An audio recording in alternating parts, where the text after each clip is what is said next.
एक बार लगा दे, उसके बाद में अपनी कामना कर कर बेलपत्री एक छोटा सा उपाय अवश्य करिएगा। अगर बच्चे कोई एग्जाम में बैठ रहे हैं या कंपटीशन एग्जाम है या नौकरी के लिए अप्लाई कर रहे हो, मान लो 4-6 महीने से बैठे हो, 8 महीने से बैठे हो, सर्विस नहीं है, नौकरी नहीं है, तो एक छोटा सा उपाय अवश्य करिएगा शिव महापुराण का।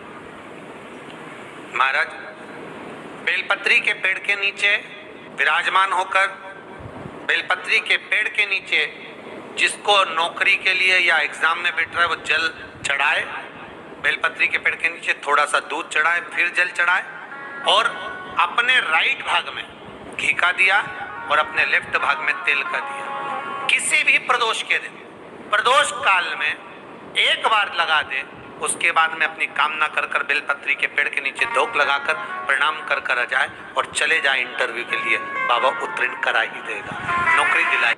जिस दिन रविवार की प्रदोष पड़े उस दिन एक लाल वस्त्र में पीली सरसों रखकर और उसके अंतर्गत कुछ भी एक, या तो बमूल का कांटा ना मिले तो गुलाब का कांटा ही उसके अंतर्गत रख लीजिए।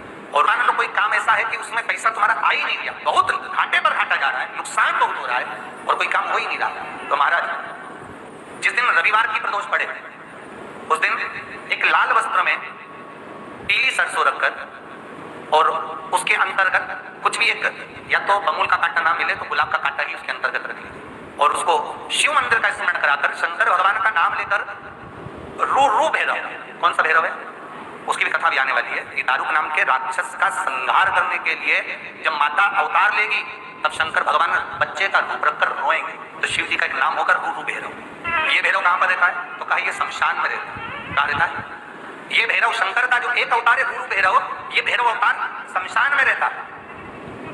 तो इस भैरव का काम क्या है तो कहा शमशान में, शमशान की जो अग्नि होती है भले गीली लकड़ी रहे, भले उसमें कोई पदार्थ डाले ना डाले, थोड़ी देर में वो अग्नि रू आवाज, हल्की सी शमशान की जो अग्नि जलती है उसमें एक आवाज आती है। आप ऐसे कोई अग्नि जलाएंगे ना, आवाज नहीं है, ध्यान देना।